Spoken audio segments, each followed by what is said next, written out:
Hello everybody, this is Richie from the Metal Cell podcast. I've got Timmy and Chris with me from Restive Nation. How are we, lads?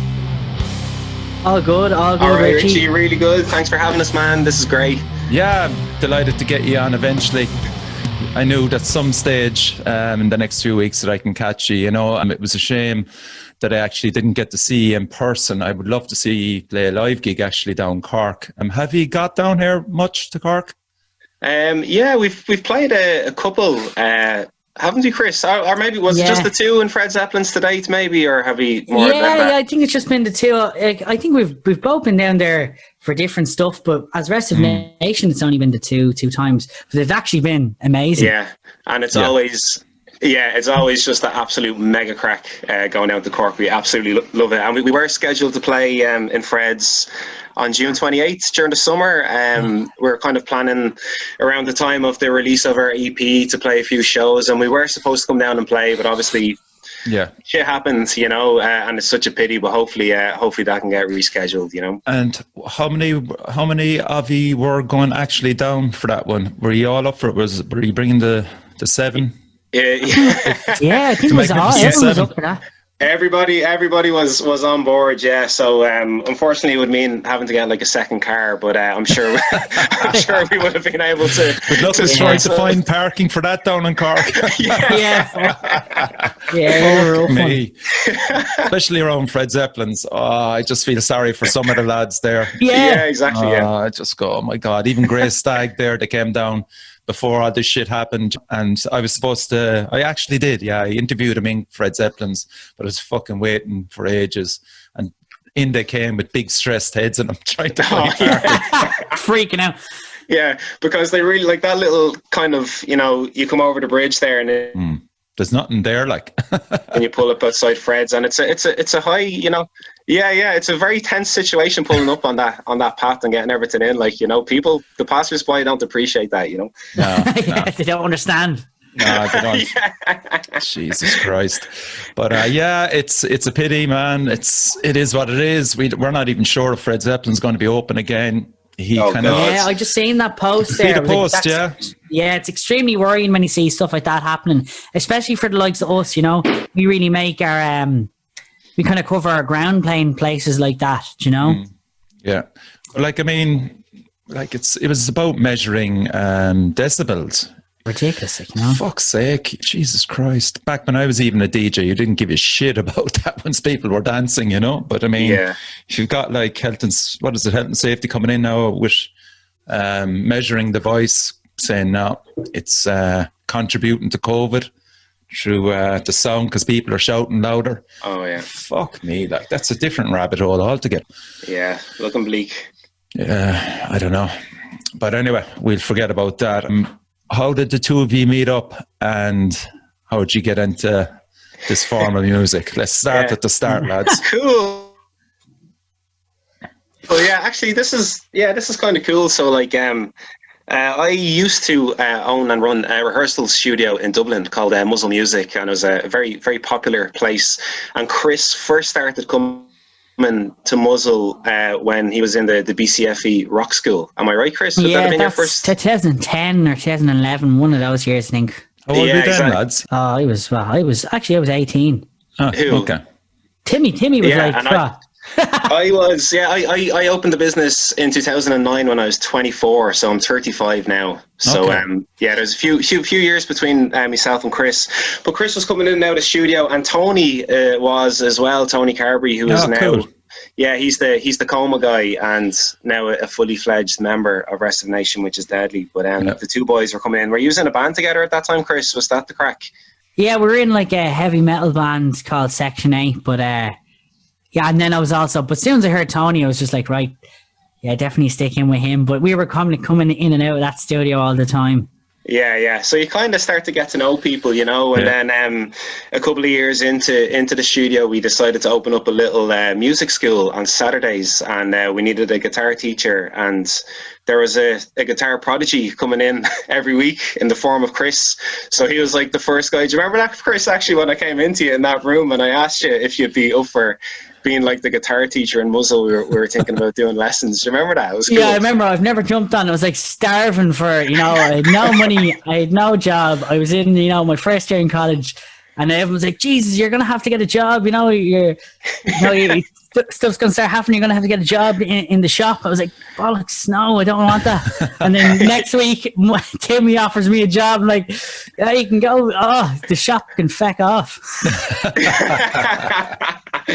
Yeah, so that was it then. Like, we started hanging out on Saturdays, and because the school was on the Saturday, and then we just quickly realized that we had a lot of kind of bands that we loved in common, and I suppose the big one at the time was Nine Inch Nails. Mm-hmm. Myself and Chris were mad into Nine Inch Nails, and then when we saw, I don't know if you remember, but they came to Belfast in 2013, I think August 2013, the Belsonic Festival, and myself and Chris decided to go up for the night, and we had an absolute heavy bender, and that was it. We were like, we have to start the band. We have to like do something like this, and that was kind of the catalyst that started the whole thing.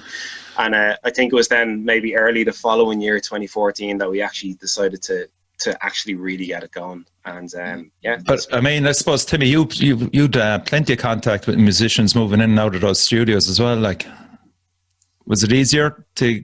Yeah, exactly. Like, that's actually kind of how, because like it was kind of like, you kind of, when you have a place like that, you might have 30, 40, 50 bands coming through the door every week, so you kind of get to know all the heads, and you kind of have your pick. So one of our two lads that I knew at the time, Eric and Kev, they were in a different band, and that band had just disbanded, and so it was like me and Chris coming together with the two of them. And then honestly, it was kind of rocky. Like, it was a slow starter, Chris, wasn't it? Like, it took us a while to actually get like a solid idea down or something. But like, once we got that down, like, then it was like, once we kind of went for some sort of a sound, everything was kind of free flowing then pretty soon after, I suppose the biggest difficulty that most lads that come on the show is the biggest problem is finding a drummer. Yeah. The drummer we had there for years, Kev, like, it was deadly, but unfortunately Kev, he actually left the band he told us last December that he was leaving. Now thankfully we already had our EP recorded that we released this summer, but he left, but he played with us until February, until we got sorted. And I think we were really, really lucky with the drummer situation. It's possibly the smoothest drummer transition of any band of all time. Really? Yeah, it was like that overnight with our new drummer. Yeah, he was just able to come in, slot in straight away, and he had the stuff down, and it's just been absolutely amazing. Jeez, what about the name, lads? How did you come up with that? Was that? Yeah, that was a weird one as well. I think because it was kind of funny because that took ages, obviously, as it always does. But because again, there were so many, we weren't really playing but one singer as well. That's the kind of whole Nation thing. There was a lot of heads kind of coming in and out, and we had so many different styles at the start. But it was all very electronic based. And what was happening was, there was a referendum, or was it just at the time when we were about to do it? It was another vote was coming in, and we were waiting to see who was going to get voted in, Fine Gael or Fianna Fáil. But it was, exact same thing, and it was kind of just the whole Restive Nation was kind of a play on the way we are. Yeah. So that was kind of, I can't remember exactly what came first. We were kind of thinking about that for ages, weren't we? Yeah, like I remember it was the day after election, and we were all like really kind of let down that like nothing was going to change, and everything was just kind of staying the same and kind of stagnating in a way. So we were kind of kicking around ideas with the word nation. And then again, Kev, who was our original drummer, he was always really good with words and stuff like that. I think he banged into the WhatsApp group Restive Nation. Okay. And then straight away we were like, oh my God, that's it, like straight away. And it was, I even had to check to see if Restive was an actual word, and it definitely is a real word. After what? 6 years, well, we can definitely keep it anyway, Yeah. And what are your memories of your first few songs that you wrote together? Did you kind of quickly understand that like you were taking in a lot of elements in more so than other bands, and then mixing it together to try and be obviously to do something different, which you have done. But what was it like for those, maybe the first few months of writing? Yeah, well, I thought it was a lot of growing pains, because you were trying to figure out a way to kind of fit all these songs in together. I think that was the biggest challenge. And it was just, the main thing was not only you want to have the personality of what me, Timmy, Kev and Eric were doing, but also the personality of the singer was really important, because the first couple of singles we had Siobhan from Timmy's old band Lotus Eater, and then we had another guy from he was in this band. What was that Days band called? Lights Over Phoenix. Yeah, and we had him for our second single. So like there was all these mad sounds coming together. But before, when I was just doing the Ableton part of the band, the live shows are really cool because I could start to blend in all the sounds. Yes. And do you remember the first couple of live shows, Timmy? Like no one knew when to actually clap. Oh, yeah. You know? Yeah. It was a big thing because like we didn't really have a front person, a front man or front woman per se, you know. We just kind of, and like nobody really felt comfortable with talking, so we just said to Chris. So it was very different back then, you know. Like Chris wasn't playing guitar, Eric was on guitar, and Chris was just doing all of the live electronics. So as Chris said, he was blending all the tracks together, so nobody really knew when a song was finishing and when, you know, the next song was starting. And it was always very kind of one person might start doing this and then someone might start and then someone will stop, you know. It was but it was awkward at first, but I started to kind of love that a little bit. Yeah, it was great. Yeah, but I remember, like, in the early days, like, I suppose, because the band did kind of come together in two halves, you know. It was Eric and Kev from the other band, that's the drummer and the guitarist, and me and Chris just coming together, Chris on electronics and me on bass. So, like, for the first couple of tunes, I think the first one we ever did was Into the Out of It, which is on our We Atrophy EP, and then the second one was It's Just the School, which is our first single. And I think I came to Chris with a bass line, and he was really, really good with Ableton. And like I recorded it in, and then Chris just started doing all of his production stuff, and that was really like, I think we learned pretty fast that we weren't a jam band. Yes. You know, like we never create anything by jamming, don't we not, Chris? It's always very premeditated. Premeditated. Everything is recorded onto the grid, you know, to the click. Tempo never changes, you know. It's even when we play it live, it's the exact same tempo, and like everything is very much kind of structured on a computer screen, basically. And we have a full demo sometimes before we even play the song together. So basically, you record everything that you write, really, then. Yeah, and it's really cool. We have like a demo for everything, which is very handy then when we go into actually recording the recording studio, because we essentially have our guide track already done, and we can just start recording straight away. Yeah. I mean, I think it's great. Like, I mean, as I said, you're mixing elements there, and you're leaving the listeners guess what the band's main influences are, instead of, you know, the other way around, you know. Of course. You know, because there's so much going on in each track. So you could pinpoint out a few different bands, you know, but yeah, that's pretty cool. Like, I think you're giving a listener a unique experience that they haven't kind of met before in Irish bands. So that's a great quality to have. Cool, thank you. Yes, thanks, Richie. Yeah, I think that's something, especially now we're really trying to strive for that and like do things and make everything really, really kind of cohesive, and not only with obviously the tracks, but how they're presented and the format and the artwork. It's like a big thing for us. We've learned just from like 9 Inch Nails really went over the edge. Like the amount of like presentation that went into that stuff, and so like seeing that, and with the way stuff's going now, the possibilities are endless. So we were just like, we could do so much with this, you know. Not only with all the singers and all the different soundscape, but also like how to send it to people, and how can people listen to it as well, you know. I always look at the likes of the Wu-Tang Clan, Massive Attack, Death in Vegas. These bands always use other singers, and to their advantage as well. It always keeps things fresh, you know, and you can explore more things with different vocalists as well. Yeah, exactly. Like the whole different vocal thing, like it kind of happens out of a want and a need to gig, you know. Like when we first started, I think we initially wrote maybe once we had 7 or 8 songs under our belt, we just wanted the gig straight away, you know, and we had been looking for a singer for ages, like, and it just wasn't happening. And then it was our mate Siobhan who ended up doing the vocal on It's Just a School. It was her who suggested doing the whole guest vocalist thing. So we're like, fuck it, let's just do that and give it a go. And then it just, it became this thing and this exciting thing. And you'd always get great feedback after a gig, you know, because somebody who was at the gig would come up to you and say, Jesus, like, it was just, even just standing there and watching who was going to jump up on stage and sing next, or like, you know, I was standing there watching the gig, and then all of a sudden the person standing beside me just jumped up on stage and started singing a song, which is, you know, so it's just, I would love that, you know. There's a band down in Cork, well, there's 2, Baylor and Worn Out, both of them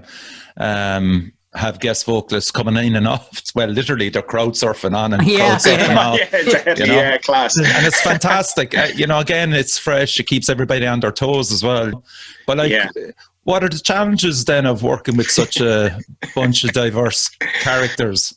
Like definitely has its ups and downs, you know, like over the years, like, and like we just, it was just a creative machine. Like we just kept writing and we had so many songs. So like one really cool thing was that like we got to a stage where we had so much material and so many different vocalists where like when we had a gig coming up, we would literally just text all the vocalists, say, hey, we have a gig on this date, just put your hand up there if you're available and if you want to do it, and then we build the set around who was available to come, you know.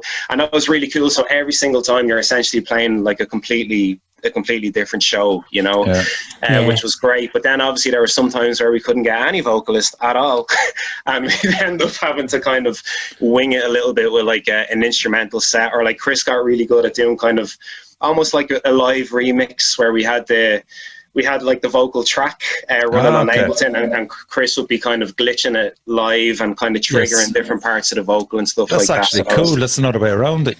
Yeah, like usually remixes are held strictly for releases, you know what I mean? Yeah. But like we're kind of doing it the opposite way, like it was like a live remix kind of thing. Do you know what? I think that's okay. What I hate is fucking these bands that have guitarists that actually we'll say the rhythm guitar could be programmed and the guitarist is doing this fucking lead over it, you know, that kind of way. Yeah. That to me is fake, you know, whereas look, if Restive Nation does it, you're kind of going, well, that's fair enough. That's one of the lads or 2 of the lads can't make it up, but you know they're not trying to fool the audience by there's a guy miming it or whatever like that, you know? I like that kind of slant to it. Yeah, no, we're always very upfront and honest if we're doing any cheating, basically, and so that kind of justifies it, you know. And like we'll say, I know you send out tracks to different vocalists, but there's probably been times when it wasn't the correct fit. You need to name them out, obviously, but has that happened, or have you nailed it every time with the? It's a tough one with that though, isn't it? There's been a few like that just haven't worked out for whatever reason, but there's been a few tunes. I think it's been down to there's been a few tricky songs that haven't really gelled, you know. And there's one that we actually never got to release. Fred, remember we sent Red Mist out, nearly every vocalist out, and it's like someone has to do something, you know. Yeah, exactly. And then I was like, Jesus, this is so weird, but that was the one. That's actually a great example, Chris. Like, so this song he's talking about, Red Mist, we've had it recorded in the recording studio for like 3 years now at this stage, and it went through 4 different people until it finally clicked with somebody, and we have a vocal on it now. It's amazing. Hopefully we'll be releasing it next year. But it's funny because you're sending these tracks to people who are kind of in established bands, and like they're super talented and they have a way. And I think maybe sometimes the failure comes in flakiness, not ability, you know. Like sometimes you might have a track with somebody for months and months and months, and then It's like, hey, what's happening? You know, of course, don't put pressure on you. There's that disadvantage as well. Yeah, of course. What are you going to do? You can only wait so long. Yeah, fuck. Yeah, exactly. So you're not like, you don't want to put pressure on them, but at the same time, you need to be able to call it. And like it's fair enough. Like if, you know, if somebody gave me a track and asked me to put bass on it and it just didn't click with me, you know, I'd have no problem in just saying, oh, look, you know, that's not for me. You know, like there's no shame in that. If it doesn't click, or if it doesn't kind of spark some kind of inspiration, then that's okay. We'll move on. But like for the most part, it has been pretty good, like, you know. But yeah, just some kind of instances where it got a bit tricky or a little bit awkward, like, you know. Say someone, for example, now like Tony Carberry, an amazing frontman, everything like that. You sent him Coma. What if Tony came back to you and said, for example, look, could you change certain things in the song to suit my vocals because I think it could be better? I'm just giving that as an example. You know, Tony is headstrong and he's a upfront dude, you know. But like, if that's pushed back on you as the writers will say, what would you do then? Are you you'd have to listen to his opinion, obviously, first of all. Yeah. No, like and it has happened. Like we've sent tracks to people where like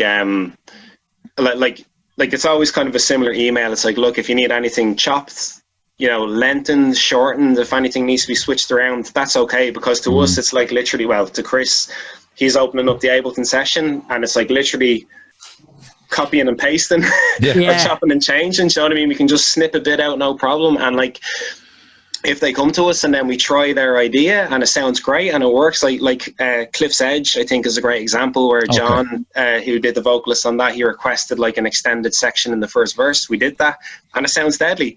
But then if we tried it and it didn't work, I don't think we'd have any problem in saying that it doesn't work either. Like, but no, we were very, very open to change when it comes to that stuff. No, it's just interesting. Because, you know, as I said, like you can kind of go both ways just to get to a medium there where you could have a fantastic song suddenly out of something that could blindside you, you know? But for Tony, like, you know, I'd known Tony, you know, for a long time, and me and Tony been working together for a long time. So, like, doing Coma, I made that track. It's like, especially for him, you know. Like, I was even like, I was doing certain things in it while I was writing it, and I was like, you know, I was like, this will definitely get him in, because we been wanting to do something, because I wanted to get him on a track for ages, and I was like, I just have to sell him the perfect package. Brilliant. You know.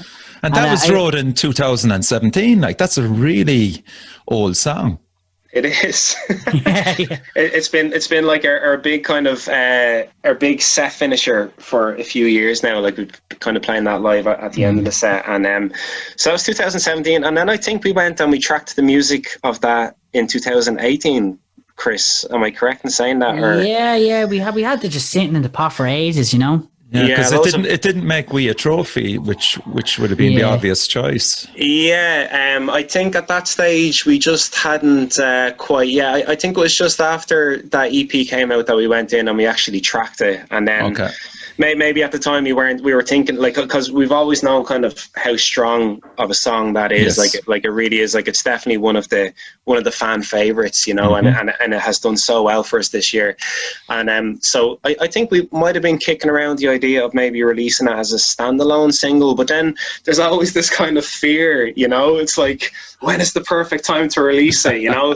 It's like, Jesus, I'm so afraid of releasing this. What if people actually think it's the biggest pile of shite ever, you know, and then we think that it's, you know, it's our best song. It's like, where do you go from there? So there, a bit of that played into it as well. Like, but then I think this year was just the perfect timing for it then. Oh yeah, absolutely. So Lucidium is the follow-up to We a Trophy in more ways than one. What connects both? Well, like, the whole there's a thing, concept going through it anyway, obviously. Maybe talk about the concept first. Yeah, so like the whole concept is like they kind of follow the same patterns. So they both have these like really cool kind of instrumental tracks at the start. But kind of really like they're only short kind of openers. But on the second track there we have John, who does this amazing spoken word for To Peatham, and like the first track of We Actually starts off with a synth, and then Lucidum closes with a descent. So it's kind of like they almost make one album, so to speak, in some ways, you know, kind of two chapters, I suppose. Yeah, and they're kind of like, you know, like it very much is a side A, side B thing. Do you know? Yes. It's like it is more or less one album released in two parts, and there are definite parallels between, as Chris said, you know, both of the first tracks are, you know, they're short little intros, and then both of the second tracks are the kind of the singles off it, and then both of the third tracks are like these moody, broody kind of, you know, kind of thought-provoking tracks, and they're very much kind of mirrored in that kind of way. One day, hopefully, you know, it'd be great to actually have them pressed on a vinyl, because they do just their running length is like perfect for side A and side B. They're both like 20 minutes long, so one day, fingers crossed, we'll I think it's a fantastic idea, actually. There's another 2 or 3 bands that are going to go down that route, or in the process of going down that route. I think Drought, they've now changed their name to Fraught. Faroon and The Grief, I think as well, they both did enough to complete an album, but they decided just to split it in half and release 2 EPs. I can understand why bands do it. You know, you're relevant for a longer period of time. It's also kind of like it's also like kind of like a little bleak maybe outlook on the current state of music as well, because I think a lot of bands, especially kind of a lot of the bigger kind of more established bands are starting to go down that route as well, purely because you can now check on Spotify what your kind of what people's streaming habits are, and like what that kind of what that data and that research is showing us, that people's attention span is getting like shorter and shorter. So like, you know, how dare you put out a full album? Thanks for coming on the show. And, you know, so that's why. You know, so it's like almost like, no, you can't expect people to listen to a full album. You know, put out an EP, and then who knows, in a few years it might be just put out a 2-song EP, and then it'll be just make your song 30 seconds long. You know, it's kind of it's a little bit bleak in that kind of way, but hey, trying to play the game as best we can.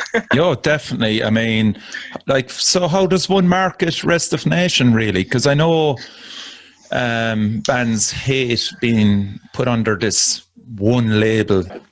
You obviously have Oren helping you there, and is there a long-term plan? So there is a lot in the pipeline for next year. Okay, so this year has gone really, really well for us, and we've kind of hit great stride and great momentum, and we need to kind of keep that up next year. We won't talk much about what's going to happen, but there's a lot kind of going on behind the scenes. But like what you said there about marketing, that is definitely the hardest thing for us, because just trying to place Restive Nation is very, very hard, because it just spans so many different genres. Like, it's very hard to, you know, from a creative point of view, that's amazing. You know, like, it's like pure creative freedom. Like, we do what we want to do, but then on the other hand, it's like, but what do you actually sound like? And it's like, okay, I don't know. You know, like, as you said, Oren is helping us. Like, he's doing a great job on the PR, and like, he's putting it into the right places. And what he'll do is like, he very much follows the music scene at the moment, you know, like, he's really like, he's constantly on it. Like, he watches it like a hawk. So like, he'll like, if we bring like a track to him, he'll kind of listen to it, and he'll know where to put that. You know what I mean? Like, he wouldn't, you know, if we come to him with a metal track, he'll focus on the metal end of things. Or if we come to him with a rock track, then he'll keep it away from the metal end of things. So I guess we're just trying to drop little kind of nuggets in all of these different different areas of the music scene, you know. But I mean, again, when you take that side of it, and then when you present what you have live, it's a whole different animal again. I think for ye, the visual aspect live should be a priority, even though I haven't seen you, but I mean, I presume that's something that you're going to develop further if you can. Yeah, well, I think that's something we've always kept in the back of our minds, is how can we make it more of a spectacle, so to speak, you know? Yeah, definitely. And like even having like the way we're because we still run Ableton live throughout the whole, that's literally the brain of the whole live set. So like the capabilities that are, we could have, you know, loads of crazy visuals, and we could just, you know, have the lads, now that we have a set number of vocalists in the band, we can have them way more included, and more theatrics definitely for live for next year. And just making a bigger spectacle, and just every time you go play, I think it's so important, because the standard live now, especially with what's going on, it's like the standard is so big. You just always have to represent yourself in the best possible way. Absolutely. So I think it's like just about making a spectacle every time you go on stage is super important, you know. Yeah, I mean, what kind of budget like could Restive Nation use for a live show? I mean, so something like Fred's, you know, you have to kind of cut your cloth, obviously, to that. But I mean, bigger venues, definitely more lighting, just to be clever with that. Fuck, I hate using smoke machines as well, but they do add to it. Yeah, but what we could do is, you know, it'd be great. I'm always like trying to figure out the best way to do stuff like this, and even like, you know, with the likes of Ableton, we could have the whole show timed to what's happening in the songs. So, you know? for Chris, for people that don't know what Ableton is, can you explain that to them? You know, okay, so Ableton is like, you know, it's a really cool piece of audio software, but it works great for live performance. So you don't just only recording it. It's great for actually, like, you know, you can manipulate the sound live, and you can play as well whilst your tracks are playing. And we use it basically just to keep us all in time along to all the like the synths and all the backing tracks. So it helps us keep us on the grid, and you know, like it doesn't come without its challenges, but it's really rewarding when it kind of all pulls together. And like there's loads of bands doing that these days. You know, you've the likes of Tesseract and you know, 9 Inch Nails. They're all doing stuff like that. So it's something. It's a constant learning curve, but it's making the live shows pretty cool, I think.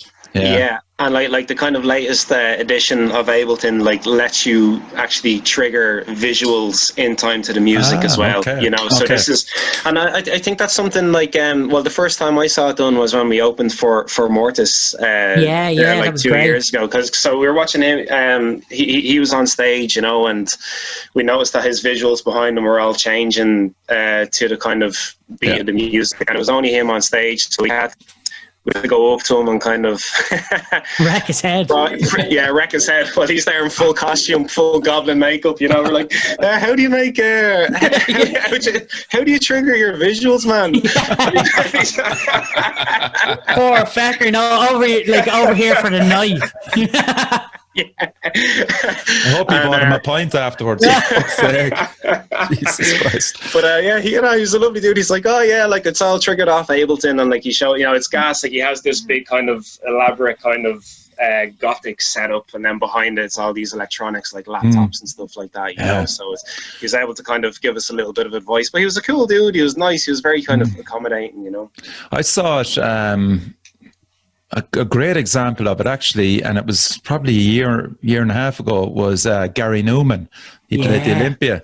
Yeah. And with it just as a 4-piece, but man, what a spectacle. Fuck me. It was absolutely fantastic. So something like that always just, especially with bands like you, that you've a lot in the mix, and if you've a good lighting show, and so many singers as well, man. You'll be knocking it out of the park, especially in festivals as well next year and the year after. Please God, if it does come around to that. Yeah, no, that's definitely the dream. Like, because it has to be way more than just kind of music. You know, it's like as Chris said, like it's a full-on spectacle, and like there's so many different kind of aspects of art and stuff in it that it's just everything just needs to be represented. But it's funny you said Gary Newman there. He's on our list, man. Hopefully one day we'll get to. We want to open for him one day. Jesus Christ, they'll be there with bells on, man. We can wreck his head, you know. Yeah, we wreck his head. Exactly. How would you do your visuals, Gary? Get me involved, will you? But actually, but it is funny that you said Gary Newman as well, because his song "Metal" is Yeah, we cover that regularly in Restive Nation. We do our own version of that with John at my head on vocals, and it always goes down a stormer live. It's a deadly track to play. Yeah, I've been going to concerts since I was like 15, and like I'm 50 in January, man. So I've gone thousands of concerts, but that Gary Newman one in the Olympia is in my top 10 without a doubt. Like, and the man just nailed it, and a lot of the set was the new stuff, and the new stuff. It's unbelievable. Oh, so dark. So good. Isn't it? Yeah. So dark. Sure, I mean, I think like Trent fucking loves Gary. Like, absolutely, yeah, definitely. So, come here. What about when you are writing music? Do you think much about the audience reaction, or do you just more or less trust your instincts and keep doing what you're doing? Yeah, I don't know. That's a bit of it. Like, I think we're thinking about that more so now. Yes. Okay. Yes. Like back, like at the start, it was like, once it sounds good to us, it's cool. But like sometimes you get great feedback from people who are generally like kind of honest, and it'll tell you what maybe works and who's not working vocally, or who sounds good, or who we need to stick with. But I think now it's definitely, we're starting to get, and we're getting such a great flow of like having the certain songs for certain singers, and especially like keeping to the point and we're trying to get all these kind of really cool songs, but at the same time, you know, we're trying to keep it as consistent as possible, especially with the three lads. And that's, of course, because I sing on a few of the tracks as well. So I'm trying to keep what I do, trying to consistent as well. Of course, like the temptation is always there for a band to change radically to broaden the fan base. I mean, you could just name out so many bands that have done that. But I think it's probably too early for you yet for that, you know. You can certainly build on what you have. And who's to say 2 years down the line you'll get to that point where you know this song is radically different from all the rest, but you know it's the one. No More Than Coma just stood out a mile there, but that's exactly it. So it's a bit difficult at the moment to judge all that. When you're playing live, it's obvious, you know. Yes. You can see. Yeah, big time, man. So it's difficult that way. But I mean, how far down the line are you with new stuff? Because you sound to me that you always have a lot of stuff. There's always something in the bank, you know, like there's like a constant, you know, like that latest EP there, Lucidum, like 90, well, maybe not 90, maybe 80%, 75% of that was completely finished maybe 2 years ago. You know, and then there are another few tracks. So we do all of our stuff. I'm sure it's come up on the show before. Michael Richards from Track Mix. He is like, exactly. So we have a lot of stuff on his hard drive, let's say, and kind of it's great to just have that in the bank, you know, to kind of revisit, even if it's only half done, or even if you know all the instruments are done and it just needs a vocal, it's kind of there and it's waiting. So there's a bit of stuff on there as well, and we've been kind of demoing some new stuff of late as well, and it's very, like, in some ways this whole thing, this whole kind of COVID thing has been a bit of a blessing for us, because, you know, we've had some new members into the band, we've had some personnel changes, and not having that pressure to have to gig and to get everybody up to speed like straight away to get out gigging has kind of been nice. And like we've been able to kind of relax and take our time and like really like delve into the material and like get everybody up to speed and start demoing, and you know, and like just spend as much time as possible in our rehearsal space. So in that way it's been really, really good, and just kind of just trying to keep this momentum going through next year, really, you know. So I'm glad we're talking about new stuff. So you have a new song coming out, I'm Sorry, with Dave Lee. No need to apologise, man. That's going to come up now. I'm the first. Yeah. I'm the first. How bad. You were waiting for that, Timmy. I've been waiting for 45 minutes, man. So you've been with Dave before with Murmur, So, I mean, great choice. Again, as a vocalist, there's loads going on in it, man. It's fucking Depeche Mode. It's just so much. Well, this is actually Dave's tune, like, you know. Yeah. We love Dave. We really, really love Dave. Yeah, and it's like so like this is coming out on October 16th, and again, like, this is one that's been on the Michael Richards track mix hard drive for 2 or 3 years or something like that, and finally got around to finishing it. And but this is a song that Dave wrote even before Realm Kingdom ever existed. I was just chatting to him yesterday. We were just kind of putting the press release together for it yesterday, and so he had this kind of solo project called Somber Motion. And it's kind of like, it's not unlike Restive Nation, you know, like it's like it doesn't have kind of a lot of the live instrument elements, but it's very, very electronic, and he does it all on software called Reason. It is Reason that he uses, Chris, isn't it? Yeah, it is. Yeah, it is indeed. Yeah, so Reason, like Bjork would use Reason and stuff like that. So so he kind of create these tunes. And yeah, back when myself and Chris were working together in the rehearsal studio, I think we kind of came across that track, and just straight away something clicked with us. And Dave, you know, he kind of had a foot in the band working on Murmur, and we basically were like, giz that song, Dave. What are you doing with it? What are you doing with it? Yeah, is anything going to happen with that? Because we love that song. And, so he's like, being my guest. Yeah, he just sent us off all the kind of stems, and Chris dropped them into Ableton, and then we just jammed over a couple of times and kind of brought it to the way Restive Nation do things, basically. Yes. Yeah, but the structure and everything is pretty much the same, you know. And Dave kind of stayed true to it and stayed with the vocal on it then. Yeah, and the video is pretty interesting as well. Actually, you made a cameo on it, Chris, did you? No, that was me. Was it you? Which I couldn't figure out with the gloves and the hands. You know, I was trying to figure it out there, and I was talking to you. yeah, glove hand man. Yeah, yeah. No, it's it's kind of it's a really interesting one, you know, because obviously what you hear is our interpretation of Dave's track, and then the video then is Tom, who's a filmmaker. It's his interpretation of the track then, you know. So like, he kind of, normally when we have an idea for a video, we're very kind of explicit about it, you know what I mean? And everything is very well thought out and very kind of methodical, and we have a team. But with this one, all pure free reign went to Tom Maher, who's the video maker. He said, "Here, there you go, man. There's a track," and he really dug the track, and he kind of came up with that whole thing. So it's very kind of almost David Lynch-esque kind of old kind of dark, trippy vibe to it. Yeah, and Owen Lawler as well, and did a great job. Is he an actor, or is he? He's not. He's not. But I'm telling him that he should pursue things like that. There you go, man. Something good could happen. What about background music to TVs and films? Have you looked at it?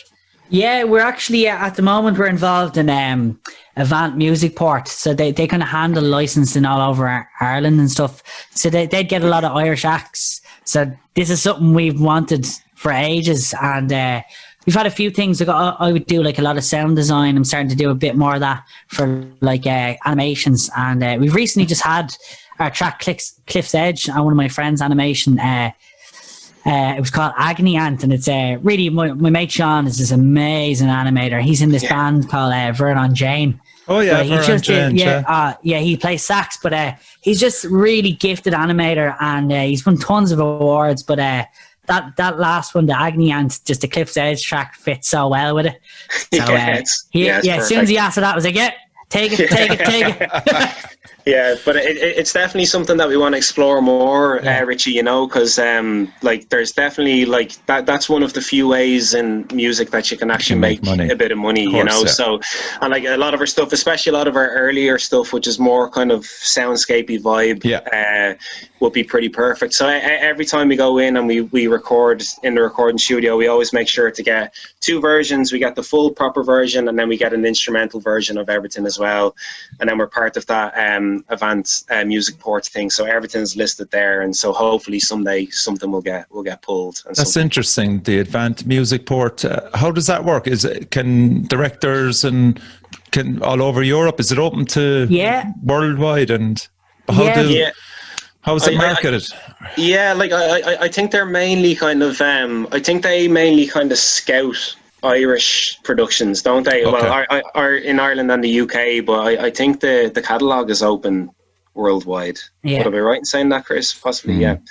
I think that's kind of general feel, but it'd be great for just to get anything more like that, because I think it's really important for bands, especially now, nobody's gigging. I think it's just a great avenue. So anything like that, it'd be fantastic to get our music on something really cool as well. Okay, give me a director, one director each then, that you'd love to feature on.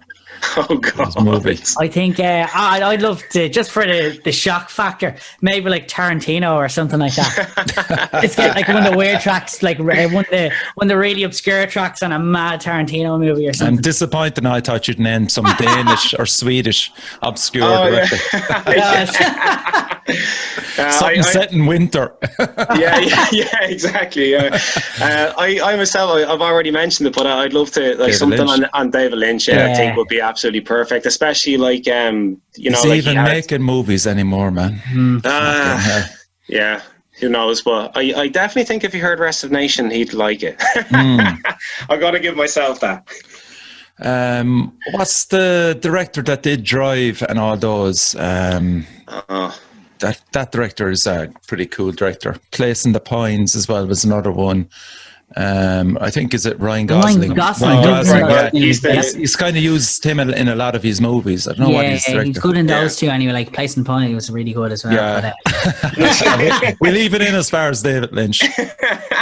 Like, I mean, content-wise, you could kind of create music, lads, for any genre, really. But, like, kind of you're comfortable enough in your own style. But, like, I certainly feel that, like, if some artist came out and said, look, lads, we need you to write some music for us, be it pop, be it fucking synth or anything, I think you'd welcome it, would you? As a challenge? Well, especially Chris. I think Chris would be well up for that. Right. And well able as well. Yeah, well, I definitely love to keep doing producing for more people as possible, but it'd be great. I think it'd be really cool to do, if someone did approach us to do like a full album with them, as long as we thought they were a pretty cool artist, I think we'd be up for it, Yeah. Be interesting, all right. Yeah. Again, I am always kind of bring it up on the show that I just love to see bands collaborating more, Yeah. There's like so many fucking brilliant bands out there on the metal scene alone that could just comfortably join up and fucking release a split single or a split EP. Yeah. Be brilliant. What are you listening to now anyway?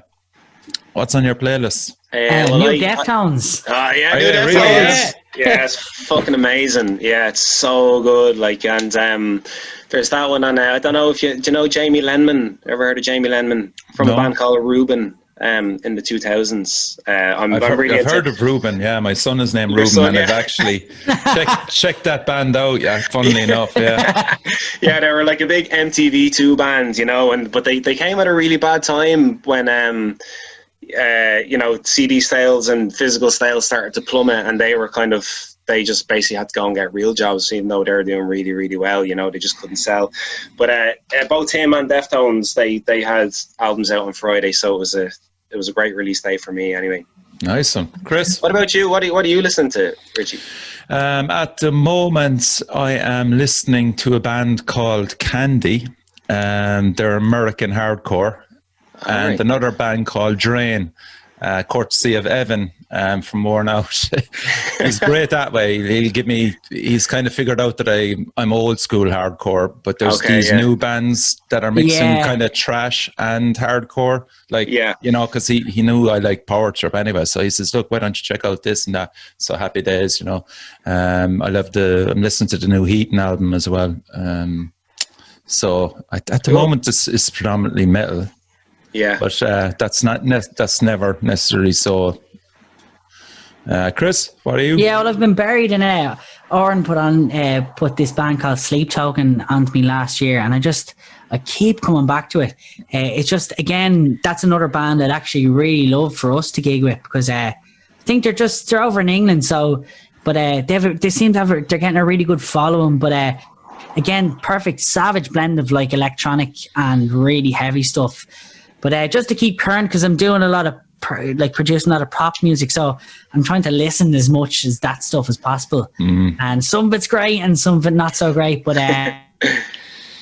it's definitely, I'm trying to find the cool balance of like heavy music with electronica. I think that's my next thing, is just find cool bands like that who are kind of doing similar stuff to us, but definitely that Sleep Token stuff has really kind of changed my I'll check them out. Perspective. Yeah, they're pretty. Some tracks, again, can be, some tracks be really heavy, and then some tracks be total pop. It's crazy, but again, it just really works. Yeah, I mean, like, there's so much out there at the moment. Like, is there any bands in particular in Europe, we'll say, that are feasible for you to kind of approach and get on a tour with? Well, there is actually a band that, like, again, Oren kind of mentioned that we should get in touch with, a band called Seething Akira. Yeah, they were over here a couple of years ago playing with Mordred, and fucking Mordred, Jesus. Yeah. And they kind of have that. They'd be much more like kind of, very electronic, but maybe more on the electronic spectrum than we are, like more kind of towards Prodigy and stuff like that. But us and them, like, they're just kind of starting to break now, which is great, and it's like really refreshing to see. So yeah, it might be nice to get in touch with them, and like maybe, in the future get a few shows over in England with them, and then maybe have them over in Ireland for a few shows with us, kind of, start to make friends in Europe and bring each other to each other's countries. That could be like a really good feasible way forward. I mean, look, we've a great relationship with the UK with bands. There's no doubt about it. There's a lot of camaraderie there. You can see it there with the amount that come over to Ireland and do swap tours, especially in Scotland as well. Yeah. So yeah, it's an exciting time up to fucking COVID, but after that, then made shit of it. What about you, Chris? Is there any particular bands there that kind of stand out for you? Like, at the moment, remember we were talking about Timmy, or that, or I think it was Oren was talking about, it's Oren's cousin Fiocra. Do you know that band? Oh yeah, Fiocra. Yeah. Man, they were killer. We were supposed to gig with them on Paddy's Day with, it was actually Jailbirds, us, and them. And I'm raging. As soon as I heard them, I was raging that got cancelled. Yeah, it was supposed to be in the Mez, and your man Fiocra is just this crazy kind of mix of metal, jazz, pop, electronic, just all these kind of crazy kind of genres. And he's really out there, but like really good, really inventive, super creative. And we were supposed to play in the Mez with him, and I don't really know what happens there, but the whole thing kind of went to shite and just fell apart. But hopefully again we can get something like that going. Yeah, I actually forgot about that, and now I'm raging again. So for the meantime, content-wise, just check out Restive Nation. You did a lovely Unplugged song as well. That was, what was it? It was one off the In Lucidum. Yeah, Lucidum. Yeah, it's called The Prouder Ones. Yes. And that was really interesting to see, actually. It was really interesting to do as well. Like, and to be honest, like, again, that's another kind of positive kind of results that we've had from the whole pandemic thing. Because we're not playing live, but we still wanted to put something live out. And I think it was Chris who came up with the idea, or maybe you kind of came up with the acoustic chords, the Prouder Ones, and we said, "Feck it, let's try it," because we just sounded did it beautiful, actually, as well. Really lovely, man. Yeah, like, it came together really well, and we just shot it all with an iPhone, and with an iPhone. Yeah. Really? Yeah, so like we just did that, and then just a bit of a DIY job, just to kind of see. We were really just testing the waters with that one, just to see how it went, and it ended up sounding great. It did, and again, the lighting really helped with it. Yeah, that was Timmy's baby there. Running around with torches. Basic, man, but Jesus Christ, did it look well. Yeah, Sweet. Thanks, Richie. Thank you Jesus. very much, Richie. That's great feedback. Yeah, like it turned out well, but that's definitely going to be the start of something. Like we've already kind of started looking at acoustic versions of other songs, so that hopefully will be an ongoing thing. You know, just kind of something it keeps fun it ticking over. Yeah, of course. Exactly, yeah. Just keep the kind of social media lit and kind of keep people interested, you know. But it is really interesting, like especially as you know, Richie, you know, the Restive Nation stuff, it's so super layered. And just being able to strip everything away to literally, you know, guitar, bass, drums and vocal, it was really interesting to kind of to go down that road. You know? So you can do that as well, man. I mean, you are a fascinating band for me. Again, there's like so much room for you to explore in the scene and beyond it. And I think 2021 should be a huge year for you if the shit fucks off and gives everybody a break, so everybody can like spread their creative wings a bit more in 2021, get a bit of gigs behind us and all that. But you know, I don't know, and nobody knows. But anyway, just lads, thanks a million for coming on the show anyway, and much appreciated. Thank you so much for having us, Richie. Absolutely brilliant. Yeah, I'm dying to come on anyway. And as I said, look, there's always an invite down in Cork for you anyway, and please God, there will be a gig for you next year down here. I don't know how, but somehow. Fingers crossed, man. Thank you. Thanks, Richie. We'd love to come down anyway. Yeah, so you've been listening to Chris and Timmy of Restive Nation. Thanks again, lads, for coming on the show. And check out all their stuff. It's there on YouTube, Facebook. They're really brilliant on social media, and their content is great. Their new album is Lucidium, and I think it's class.